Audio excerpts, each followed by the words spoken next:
అంటే సమాజంలో ఉన్నటువంటి పేదవారికి బడుగు బలహీన వర్గాల వారికి న్యాయం చేయాలి అనేటువంటి ఆలోచన.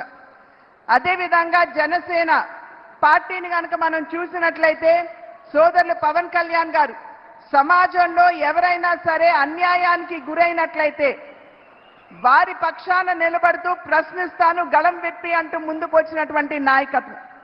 కనుక ఈ మూడు పార్టీలు ఒకే రకమైనటువంటి ఆలోచన విధానంతో ముందుకు వెళ్తున్నటువంటి సందర్భంలో బడుగు బలహీన వర్గాల వారికి పేదలకి సంక్షేమాన్ని అందించాలి అనేటువంటి ఆలోచన. కనుక ఖచ్చితంగా రాబోయే కాలంలో ఏవైతే మనం ఇబ్బందులు ఎదుర్కొన్నామో, ఏవైతే ప్రజలు కడగండ్లు అనుభవించారు, నరేంద్ర మోడీ గారికి మన ఆత్రేయపురం పూతరేకలు తాపేశ్వరం కాజా రుచి చూపించాలి. I request Shri Narendra Modi ji to taste our world famous special sweets from Godavari districts. దేశానికి నరేంద్ర మోడీ గారి అవసరం ఎంతో ఉంది. అది ఎందుకో మీరందరూ తెలుసుకోవాలి. 4 అక్షరాలు దేశం దశ దిశ మార్చింది. అది నమో నమో నమో. తెలుగు జాతి పౌరుషాన్ని ప్రపంచానికి చూపించిన వ్యక్తి విశ్వవిఖ్యాత నట సార్వభౌమ స్వర్గీయ శ్రీ నందమూరి తారక రామారావు గారు. ఈరోజు భారతదేశ పౌరుషాన్ని ప్రపంచానికి పరిచయం చేసిన వ్యక్తి శ్రీ నరేంద్ర మోడీ గారు. మోదీ గారు ఒక్కరు వచ్చి ఈ రోజున భారతదేశపు ప్రపంచ శక్తిని చరిత్ర పుటాల్లోకి తీసుకెళ్లారు.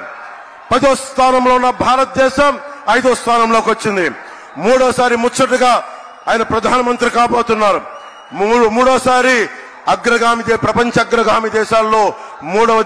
साथियों, जब चंद्रबाबू जी की सरकार थी तब ये राज्य विकास के टॉप पर था, लेकिन वाईएसआर कांग्रेस ने यहां विकास की गाड़ी को पटरी से उतार दिया.